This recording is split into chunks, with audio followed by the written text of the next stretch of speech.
Selamat datang kembali di Marvel Universe Indonesia bersama saya Admin Y. Dalam video ini kami akan melanjutkan cerita Gorr the God Butcher. Ini adalah bagian yang ketiga. Kalau kalian belum menonton video bagian pertama dan keduanya, kami sudah cantumkan linknya di deskripsi.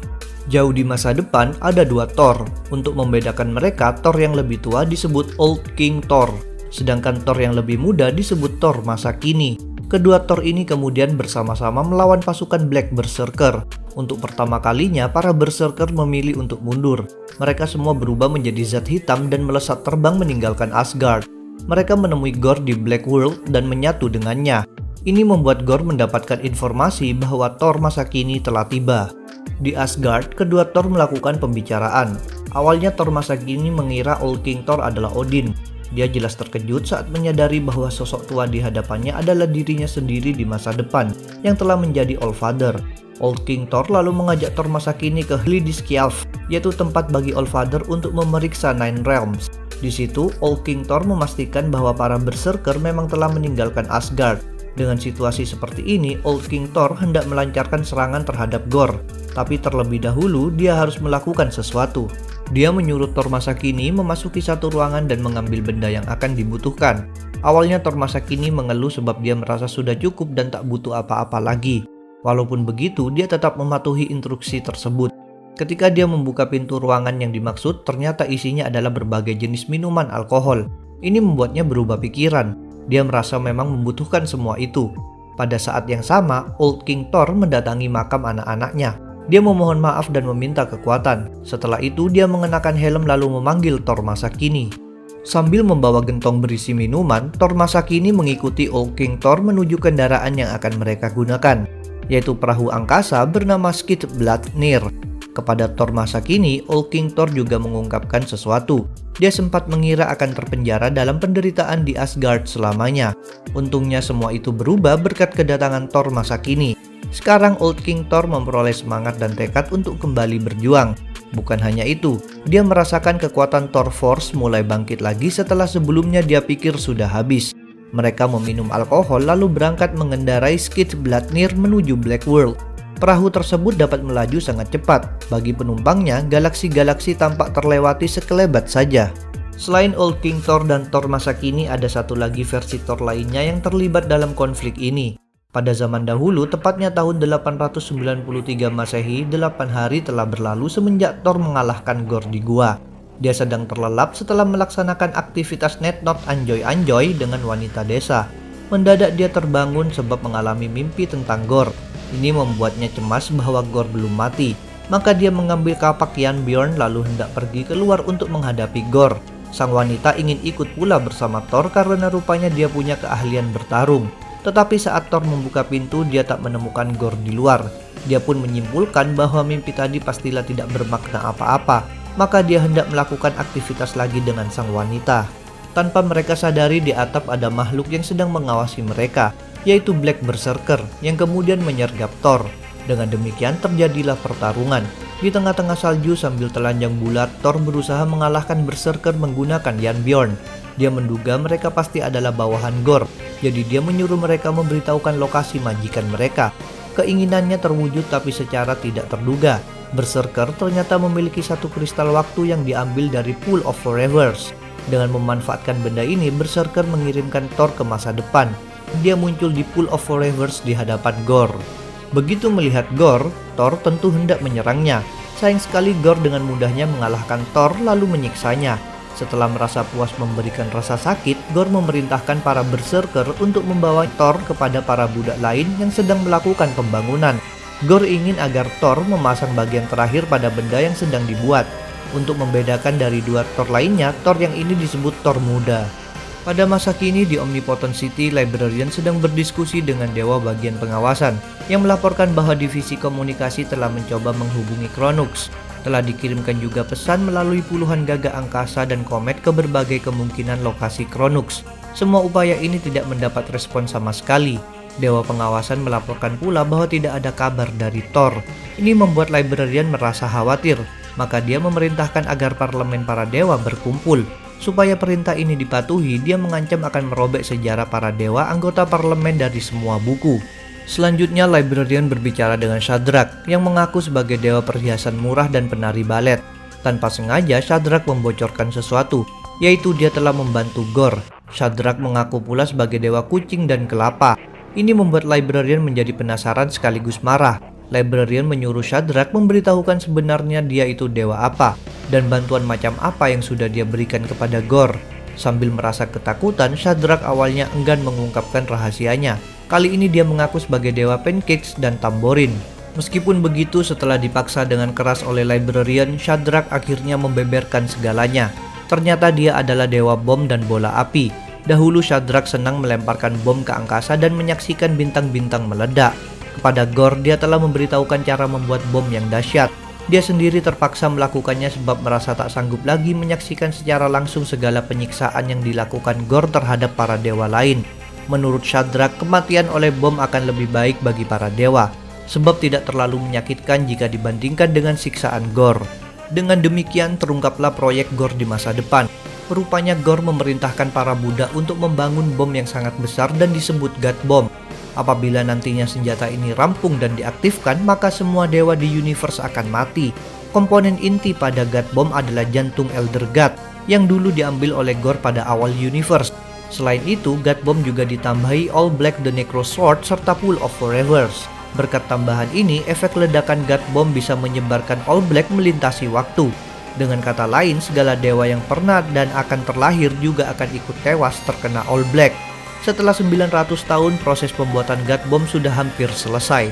Di tengah proses tersebut, Thor muda harus memanggul batu besar sambil dicambuk oleh Black Berserker. Thor merasa muak dengan keadaan ini. Maka dia nekat melemparkan batu itu kepada Berserker yang dari tadi mencambuknya. Namun dia mendadak malah dihentikan dan dihajar oleh seorang dewi yang disertai oleh dua orang dewi lainnya. Dewi ini menunjukkan sesuatu yang mengagetkan. Ternyata setiap kali Thor membuat keributan, Gore menyalibkan satu dewa. Karena itu, sang dewi menyuruhnya melanjutkan tugas memanggul batu-batu. Thor bersedia patuh walaupun di dalam hatinya dia bertekad untuk tidak akan menyerah begitu saja. Tadi Thor dan ketiga dewi tidak saling memperkenalkan diri. Sebenarnya tiga dewi ini adalah cucu Old King Thor. Nama-nama mereka adalah Frigg, Elisif, dan Atli. Awalnya Thor muda tidak menyadari pula bahwa benda besar yang sedang dibangun oleh para Buddha adalah bom. Sampai akhirnya dia diberitahu oleh putra Gore. Sang putra menjelaskan bahwa semua dewa akan mati oleh God Bomb, sehingga semesta akan menjadi jauh lebih baik. Tanpa adanya dewa, tak akan ada lagi rasa takut terhadap kutukan kekal. Tak akan ada lagi nafsu mengejar berkah abadi. Tak akan ada lagi konflik antara para penyembah dewa yang berbeda-beda. Tanpa adanya janji keabadian dari dewa, para makhluk fana akan lebih menghargai hidup singkat yang mereka jalani. Tanpa adanya kepercayaan kepada dewa, orang-orang akan beralih menaruh kepercayaan kepada sesamanya. Thor merespon dengan menyuruh anak itu melarikan diri dari Black World, sebab Thor akan membunuh Gore. Di luar dugaan, sang anak tidak gentar dengan ancaman tersebut. Rupanya dia juga telah diberi All Black, jadi dia langsung saja menggunakan zat tersebut untuk mencekik Thor. Dia lalu memerintahkan Thor kembali bekerja, sedangkan dirinya mengumumkan sesuatu kepada para Buddha. Semua dewa akan dilupakan, semua kuil akan menjadi debu, semua kitab akan menjadi abu. Sebaliknya, nama Gore sebagai sang pembebas akan dikenang selama-lamanya. Ketika tiba waktunya istirahat, para Buddha melakukan pembicaraan rahasia di dalam suatu gua. Frigg mengungkapkan sesuatu yang sangat mengkhawatirkan. Kemungkinan 3 hari lagi God Bomb akan selesai. Kalau mereka tak segera melakukan sesuatu, maka mereka semua akan mati. Frigg menegaskan bahwa mereka harus menentukan siapa yang akan membahayakan diri demi membuka jalan untuk perlawanan. Saat itu tiba-tiba Thor ikut terlibat dalam diskusi. Tanpa ragu, dia bersedia melakukan tugas tersebut. Thor juga memperkenalkan dirinya. Ketika mendengarnya, Elisif merasa malu sebab tadi terpesona dengan ketampanannya dan sempat membayangkan sesuatu yang mantap dengannya.